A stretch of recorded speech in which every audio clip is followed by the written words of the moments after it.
tenemos que atacar el problema de la impunidad.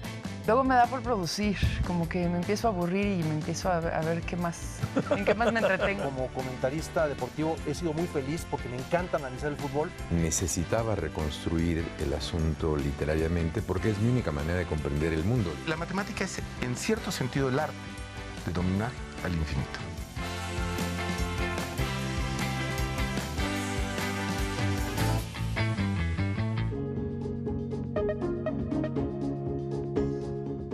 Por un lado, la industria aeronáutica, por otro lado, la industria automotriz y finalmente tenemos un fuerte crecimiento en la industria electrónica.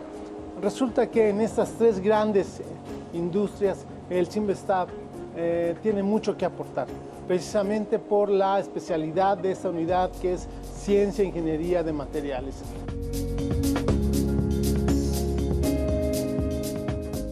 Es más caro no invertir, es más caro no hacer nada. Entonces, cada peso invertido en este laboratorio va a ser un peso que redundará en muchos beneficios para la industria, para la sociedad, para la economía del país.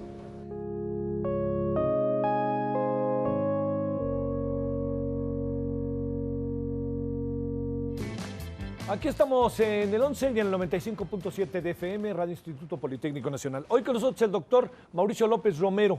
Él es físico matemático, doctor en ciencias con especialidad en física y director de la muy afamada y prestigiada, en verdad, Cinvestav, en este caso en la unidad Querétaro. Doctor Mauricio, bienvenido. ¿Cómo has estado? Un placer, Javier. Pues contento de estar contigo. Es un gusto y en verdad Muy sabes contento. que te lo agradecemos y mucho. Muchas gracias. Oye, a ver, ¿cuántos planteles diríamos o cómo decimos? Unidades. Unidades, es claro. ¿Cuántas unidades tendrá el Cinvestav fuera de la ciudad? 10 unidades. 10 unidades. De la Ciudad Y de México. el criterio para colocarlas tiene que ver con un desarrollo local o con alguna cosa así, o cómo se fue dando. Sí, bueno, históricamente, efectivamente, el criterio para crear, establecer nuevas unidades del Cinvestav fuera de la Ciudad de México fue, por un lado, buscar la descentralización. El Cinvestav empezó a ubicarse fuera de la Ciudad de México en la década de los 80. ¿Cuál fue de las primeras unidades, te acuerdas? Mérida. Mérida, fíjate. Mérida es una de las primeras unidades que se fueron precisamente en la década de los 80. Sí. Y es la unidad foránea del Cinvestav más grande, después de aquí de Zacatenco, Sí, sí, ¿no? sí, En la claro. Ciudad de México. Sí, la de Mérida la conocí recientemente, ¿eh? O sea, fui por Sí. una cosa que pasó por allá que fui. Sí. Y después de 30 y tantos años de haber sido fundada la Unidad Mérida, ahora están con nuevas instalaciones en el Parque Tecnológico. Sí, claro. Entonces está muy padre. Después otras de las unidades más viejas, digamos, Guadalajara. En Guadalajara la unidad siempre estaba sido muy importante para detonar lo que en su momento se dio en llamar y todavía se le llama el Silicon Valley mexicano. Ah, sí, cierto. Sí, cierto, la unidad sí. Guadalajara está especializada en la parte de tecnologías de la comunicación, muy enfocado a circuitos integrados para cómputo.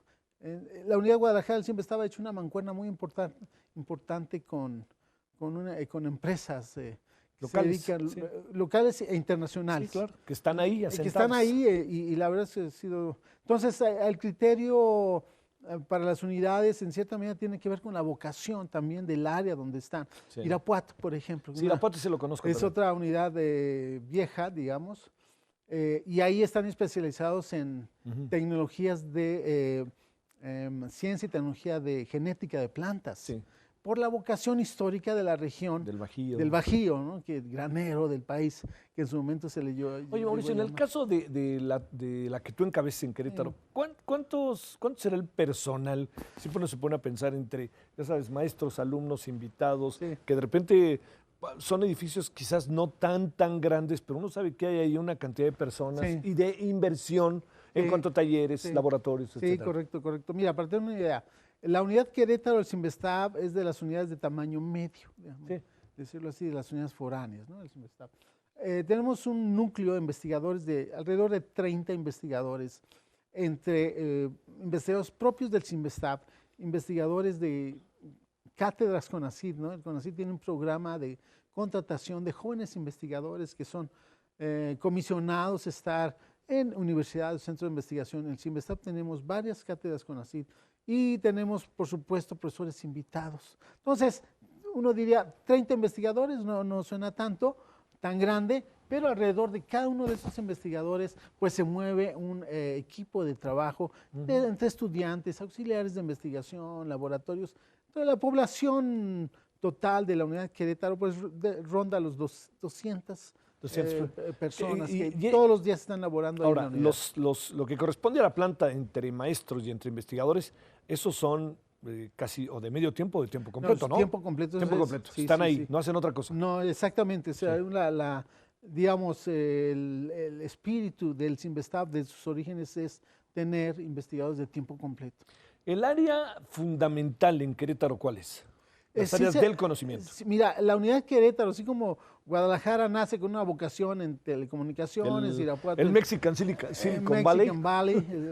Exacto. En Irapuato, pues genética de plantas. En Querétaro es ciencia y tecnología de materiales. ¿Qué tipo de materiales? Bueno, materiales para la industria del Bajío. ¿Qué industria tenemos en el Bajío? Una industria muy importante es la industria aeronáutica. Sí, claro. Esto ha tenido en los últimos años un crecimiento exponencial importantísimo, motor de la economía del estado de Querétaro y de toda esta zona del Bajío. La industria aeronáutica es sin duda la más importante. Después le sigue la industria automotriz, la industria electrónica, etcétera. Y todas estas industrias usan materiales, materiales para hacer innovación, para hacer productos pues más versátiles, innovadores. Lo que hace el CINVESTAB es hacer ciencia y tecnología de materiales fundamentalmente, ¿no?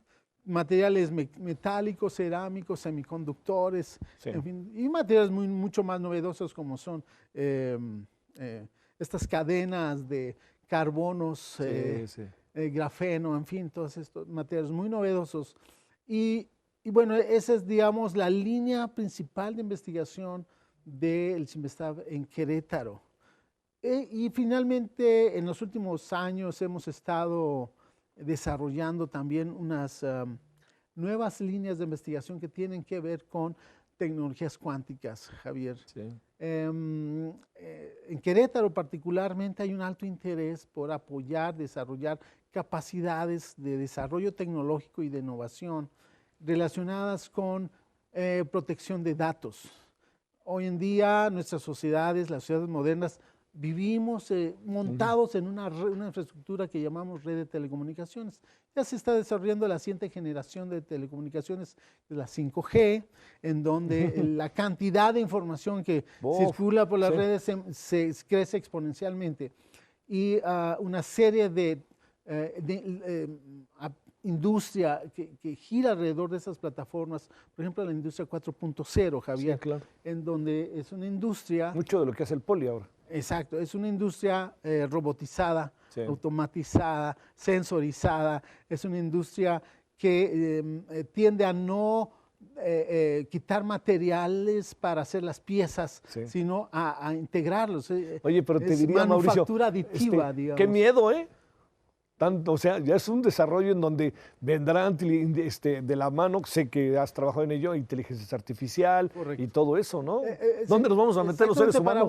Para allá voy. A ver. Entonces, toda esta industria que requiere de datos, Javier, para poder operar, es decir, mira, la tendencia es ya no tener stocks de refacciones, por ejemplo, en la industria aeronáutica. Ya no tener alaves de avión, motores de avión almacenados para repararlos. Para el momento en que lo necesiten. No, sino que ahora la idea que se está trabajando es tener la capacidad de imprimir las piezas que necesitas en caso de que se necesiten. O sea, tienes que imprimir en el momento, eso se llama precisamente manufactura aditiva. Y eso es un asunto que se puede hacer rápido. Eso se puede hacer rápido, no gastas en almacenaje, en fin, tienes ahorros considerables. En fin, pero para imprimir una pieza tienes que bajar la información, tienes que traer la información de quien la tiene. Entonces, esa información viaja por la red. Tú no tienes el banco de datos en tu lugar de trabajo de todo lo que quieres hacer, sino en el momento que requieres, pides la información, viaja por la red y la imprimes. pero esa información sensible tiene que ser protegida, Javier. Sí. Y esto lo uno con una noticia que recientemente todos fuimos testigos de ella, la aparición ya en sociedad, vamos a llamarlo así, de la primer computadora cuántica. Sí. Es decir, Google anuncia hace algunos meses la aplicación, el uso de una computadora cuántica para resolver problemas matemáticos altamente sofisticados, que con cómputo tradicional, no importando cuánto poder de cómputo tradicional puedas poner, esta computadora cuántica puede resolver el problema en un tiempo mucho más corto. ¿Y esto por qué es relevante en lo que estamos diciendo?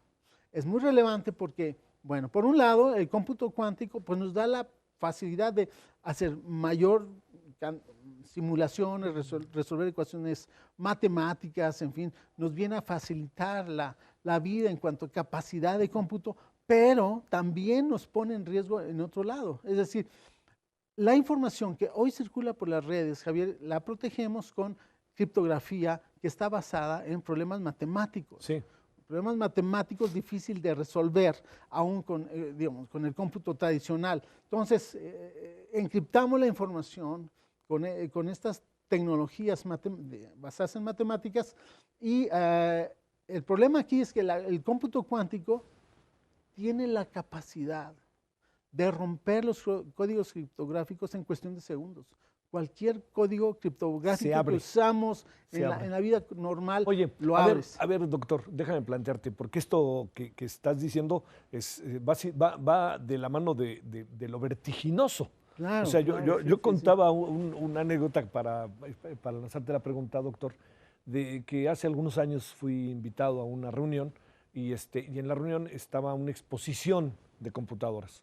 Y entonces estaba el stand, por decirlo de alguna manera, de una empresa, no me acuerdo cuál era, de Corea del Sur, que ya ves que han creído algún One o algo así se llama. Sí. Y les dije, oiga, a ver, ¿por qué no me enseña lo último que tiene en computadoras?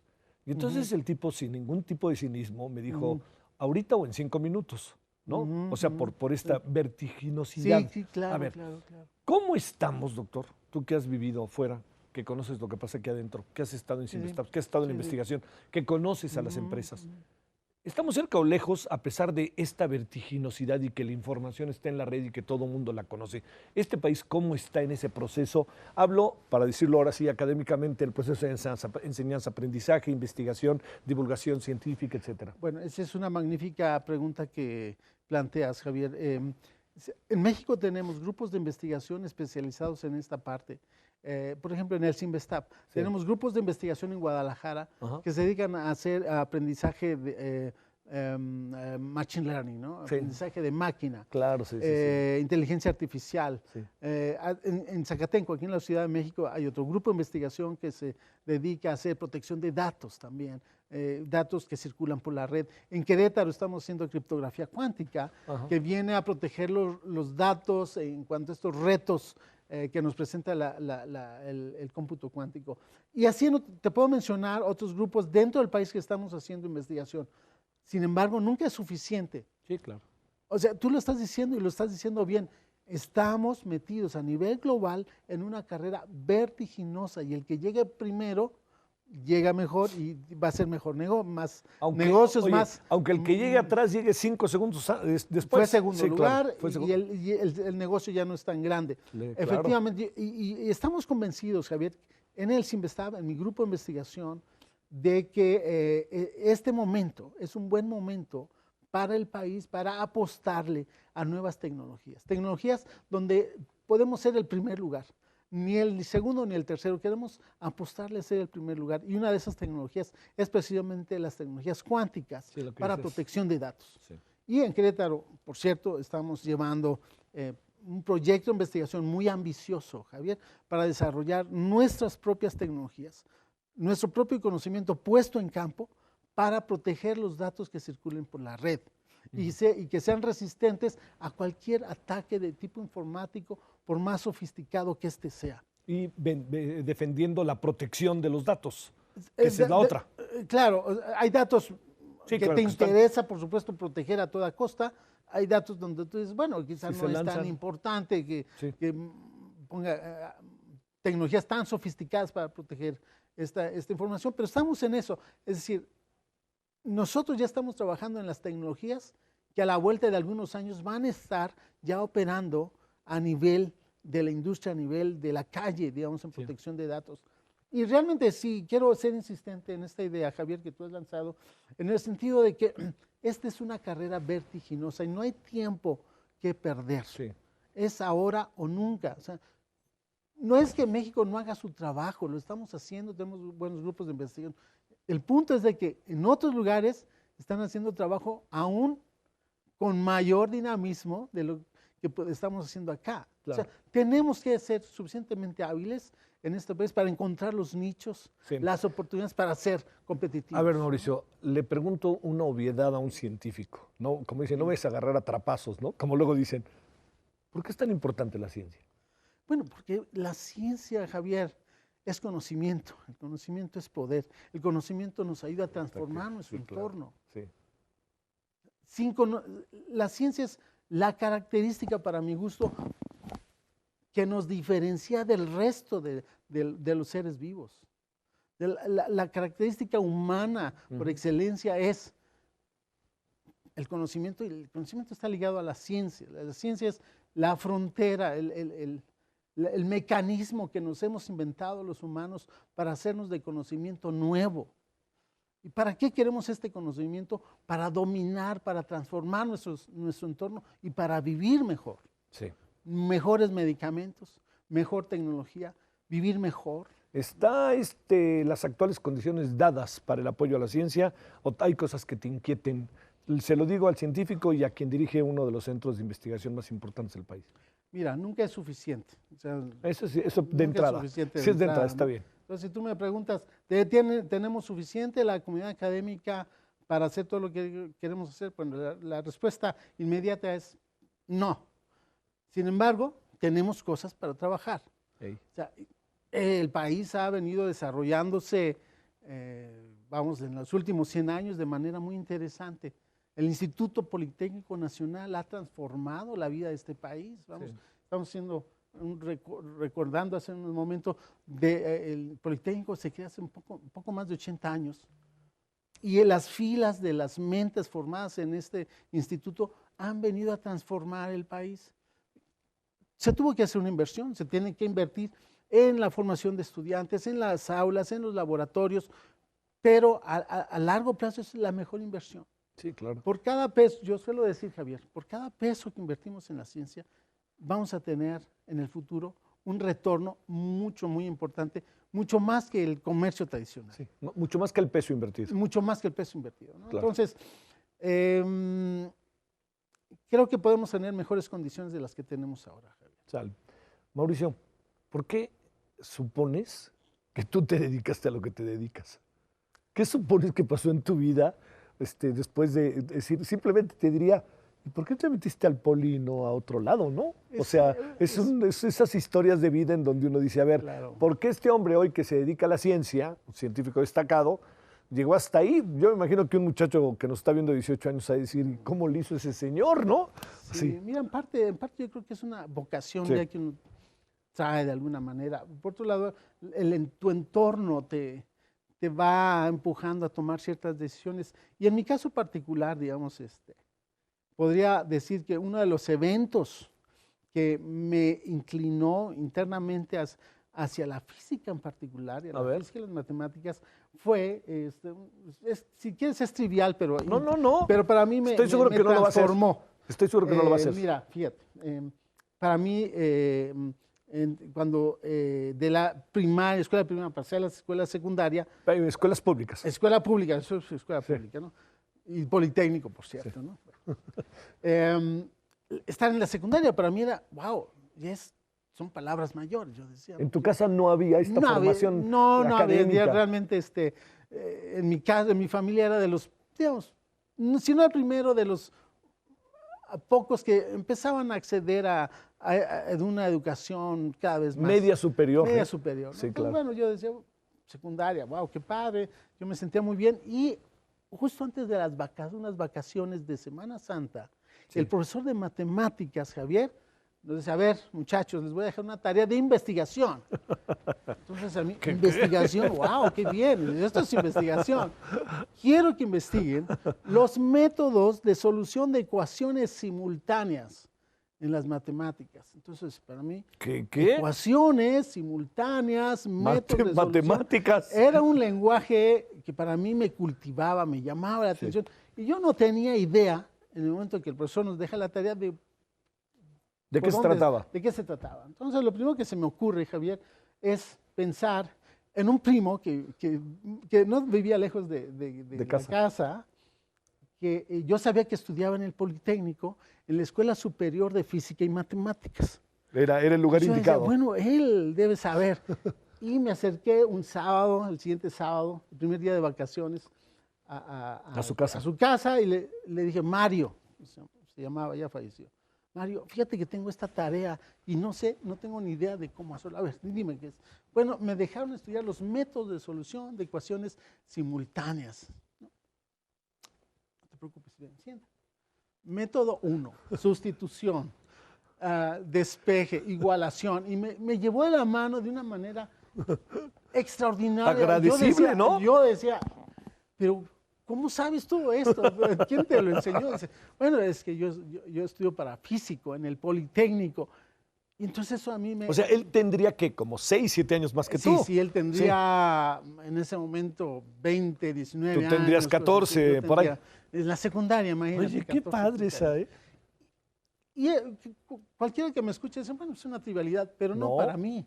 Eso me transformó y me fue, digamos, como que orientando, Javier, a que a nivel ya vocacional empezar a tomar más en serio mi vocación como, Eso significa como que físico. de secundaria pasaste a la vocacional. A la vocacional. Claro, que eran vocacionales todavía en aquel tiempo. Eran vocacional, sí. O sea, y ya no tuviste duda entrando a la vocacional que ibas a estudiar. Yo no tenía duda de que iba a ser físico y que yo iba para la Escuela Superior de Física y Matemáticas y en fin. ¿Y estudiabas aquí? No, en Zacatenco, claro, allá está en Zacatenco. Entonces, en aquellos años, la Escuela Superior de Física y Matemáticas estaba en el edificio 6, sí, que ahora después se movió para otro edificio. Pero bueno, entonces, ese es mi caso, digamos. Yo nunca he tenido dudas de que quería ser científico. Has de ser, de la gente que nos está viendo, es muy probable que seas la envidia de muchas y de muchos, porque uno siempre tiene esta duda vocacional. Claro, a ver, claro. ¿qué pasa cuando terminas la carrera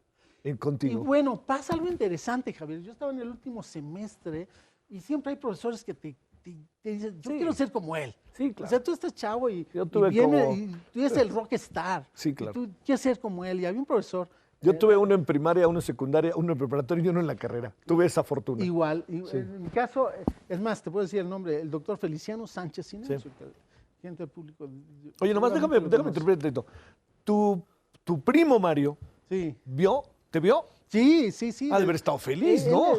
Claro, o sea, me vio después crecer. Y decía, yo quiero ser como él. Exacto, se invirtieron los papeles. ¿no? Pero bueno, Perdón. entonces en el último semestre de la Superior en Física y Matemáticas, terminando la carrera, este profesor que daba una clase padrísima, para nosotros nos dejaba, wow, le preguntamos un día a los muchachos, porque los de clase que estábamos ahí, porque para nosotros, digamos, como que los profesores no era su actividad principal dar clases, era una actividad secundaria. Sí, claro. Y le preguntamos, oiga, profesor, ¿y usted cuál es su verdadero trabajo? Y nos dice, bueno, mi verdadero trabajo está aquí pasando la calle, en el Centro de Investigación y Estudios Avanzados. Y ahí da maestrías y se ofrecen doctorados. Y si ustedes están interesados, vengan a verme. Vengan a verme. Entonces se abrió una puerta que en ese momento yo no tenía considerada los posgrados. Sí. Y a mí, a un grupo de muchachos de ese semestre, el último semestre, seguimos nuestra carrera científica. ¿Con la maestría? Con la maestría dada esta invitación que nos... ¿Y qué pasó con el doctorado? Y bueno, ya una vez estando en la maestría, ya entiendes, se abre un panorama muy grande, empiezas a entender lo que pasa en el mundo completo y dices, bueno, yo quiero ser una carrera científica y el camino ya marcado, pues es hacer un doctorado, en fin. Y esa es, digamos, yo nunca tuve dudas, pues, de seguir este camino hasta... Vamos a sacarnos una fotografía de despedida y déjame hacerte una última pregunta. A ver, Todo esto que uno ve de repente en las películas, que tiene que ver con la ciencia ficción, ligado a la entre realidad y ficción, ¿cuál es la que te ha llamado más la atención, que hayas visto? Wow, es una buena pregunta. Mira, Gravity, por ejemplo, Sí. es una película que me llama la atención, porque por cierto es uno de mis temas de investigación ahora. La gravedad. Y bueno, quizá no nos da tiempo a hablar de eso, Pero- pero estoy estudiando en los últimos años un efecto gravitacional a nivel galáctico, a gran escala en el universo, Sí. que se le ha dado en llamar el problema de la materia oscura. Es materia que nos parece tan rara y tan extraña, no es como es la materia convencional, la que conocemos, es una materia ¿Y dónde está? que interactúa gravitacionalmente, pero no de otra manera, está extendida en todo el universo. Y es mucho más abundante que la materia ordinaria. Y estamos estudiando esa parte, en fin, tiene que ver con gravedad. Bueno, doctor, oye, vete con mucho cuidado, regreso a Querétaro gracias. y te agradezco muchísimo que hayas venido. Gracias, pásenla bien, hasta la próxima, adiós. Oye,